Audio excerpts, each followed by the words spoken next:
Hello दोस्तों, नमस्कार। स्वागत है आपको हमारे YouTube चैनल प्राची वर्ल्ड में। आशा करते हैं दोस्तों आप अपने परिवार के साथ बहुत ही अच्छे से होंगे, कुशल मंगल होंगे, स्वस्थ होंगे। दोस्तों, किसी भी इंसान का सफलता पाने के लिए उनका मनोबल का ऊपर होना बहुत ही आवश्यक है। जिस व्यक्ति का मनोबल हमेशा ऊंचा रहता है वह जीवन के हर सफ़र में, हर कठिनाई में सफल होते हैं, और जिस व्यक्ति का मनोबल गिरा रहता है वह अपने जीवन में हमेशा असफल रहते हैं। वह कोई भी कार्य सफलतापूर्वक कर नहीं पाते। किसी ने क्या खूब कहा है दोस्तों, हिम्मत मर्दा तो मदद खुदा। जो व्यक्ति अपने आप में अपनी मदद खुद करता है उसका मदद भगवान भी करते हैं। अगर हम किसी कार्य में असफल हो गए तो हमें उसी कार्य को फिर से दुगुना जोश के साथ करना चाहिए। जब हम खूब मेहनत करेंगे, हमारा मनोबल ऊंचा रहेगा तो कामयाबी भी हमारे पीछे पीछे झक मारते हुए आएगी दोस्तों। इसलिए हमारे जीवन में मनोबल का ऊपर होना बहुत ही आवश्यक है। ऐसा ही एक कहानी आप लोगों के बीच लेकर आया हूं दोस्तों। आशा करेंगे ये कहानी आपको बहुत ही अच्छा लगेगा। ये छोटी कहानी आपको बड़ी सीख देगी। यह कहानी सुनने से पहले दोस्तों, अगर हमारा चैनल को सब्सक्राइब नहीं किया होगा तो हमारा चैनल को सब्सक्राइब कर ले। चलिए दोस्तों, सुनते हैं ये कहानी हमारी ज़बानी। मैं आपका दोस्त गोपाल कुमार। एक बार की बात है दोस्तों, एक महावत के यहाँ एक हाथी जन्म लेता है। वह हाथी बहुत ही अच्छे नस्ल का होता है। हाथी अच्छे नस्ल होने के कारण उसे राजा के यहाँ भेज दिया जाता है। जब हाथी छोटा था उसी समय से उसे युद्ध कौशल का प्रशिक्षण दिया जाने लगा था। वह हाथी धीरे धीरे बड़ा होते गया। जब वह पूर्ण रूप से बड़ा हो गया तो वह युद्ध कला में भी पूर्ण रूप से निपुण हो गया था। अब राजा उसके ऊपर बैठकर युद्ध करने जाते थे। हाथी सेना के सबसे आगे आगे रहता था। दुश्मन सेना उस हाथी को देखकर आश्चर्यजनक रह जाते थे कि इतना बड़ा हाथी कितना बलवान होगा। हाथी जब अपने दुश्मन को देखकर गुस्सा से चिंघाड़ता था तो उसके दुश्मनों का पसीना छूट जाता था और अपने दुश्मनों को रौंदता हुआ आगे बढ़ता जाता था। इस तरह से राजा ने उस हाथी की सहायता से सभी युद्धों में विजय होता गया। राजा ने उस हाथी को अपना राजशाही हाथी घोषित कर दिया। अब हाथी का कीर्ति चारों ओर फैलने लगा था कि वह हाथी बहुत ही बलवान है, पराक्रमी है, युद्ध कला में माहिर है। जब हाथी को राजशाही हाथी घोषित कर दिया गया तब उसकी देखरेख के लिए, उसकी सेवा करने के लिए बहुत सारे नौकर चाकर आने लगे। उसे समय पे खाना दिया जाता था, रोज दिन नहलाया जाता था, अच्छे अच्छे वस्त्र पहनाया जाता था, उसे सजाया जाता था और समय समय पर युद्ध अभ्यास करवाया जाता था। हाथी के बहुत ही अच्छे दिन कट रहे थे। हाथी हमेशा युद्ध में जाता और विजय होकर आता था।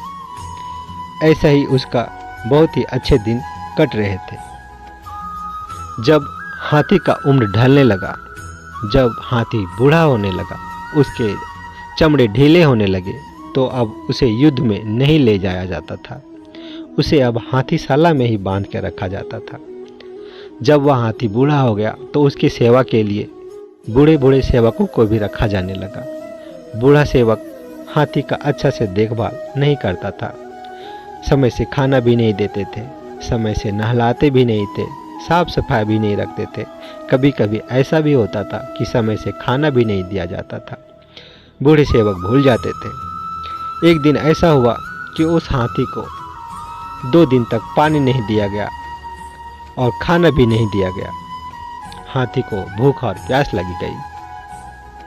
वह हाथी हाथीशाला से बाहर निकलता है और एक तालाब में जाता है। तालाब में वह खूब पानी पीता है। पानी पीने के बाद वह सोचता है कि क्यों ना हम नहा लें। जैसे ही हाथी नहाने के लिए तालाब में उतरता है, उस तालाब में बहुत कीचड़ रहता है और हाथी कीचड़ में फंस जाता है। हाथी जैसे जैसे कीचड़ से निकलने का कोशिश करता है, वैसे वैसे और भी कीचड़ में फंसता जाता है। यह सब गांव वाले देखते हैं और बोलते हैं कि यह तो राजा का हाथी है, ये तो युद्ध कला में बहुत ही माहिर था, इसकी सहायता से राजा ने बहुत लड़ाइयाँ जीती है। फिर वो गांव वाले राजा के यहाँ समाचार भिजवाते हैं कि आपका हाथी तालाब में फंस गया है, कीचड़ में फंस गया है। यह सुनकर राजा आदेश देता है कि हाथी को सुरक्षित तालाब से निकाला जाए। हाथी को निकालने के लिए सेना आते हैं, बहुत कोशिश करते हैं कि हाथी को तालाब से बाहर निकाला जाए, कीचड़ से बाहर निकाला जाए, मगर वो हाथी को बाहर निकाल नहीं पाते हैं। वहाँ पे खड़े सेना और वहाँ के गांव वाले हाथी को मरते देखने में विवश हो जाते हैं। वहाँ पे एक मंत्री भी होता है। उसे एक मन में ख्याल आता है कि हम हाथी को ऐसे बचाएंगे।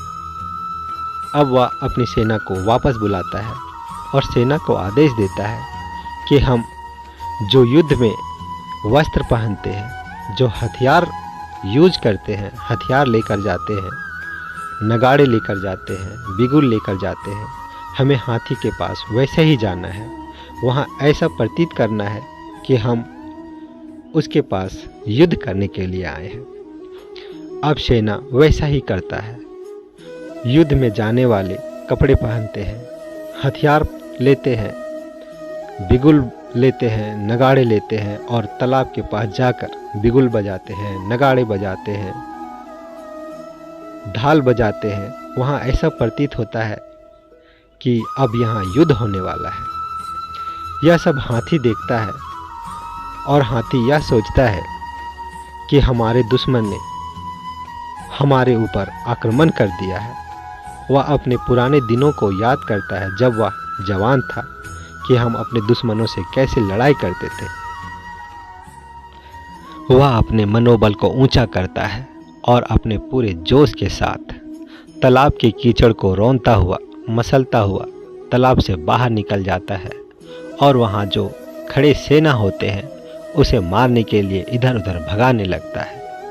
थोड़ी देर के बाद हाथी को नियंत्रित कर लिया जाता है।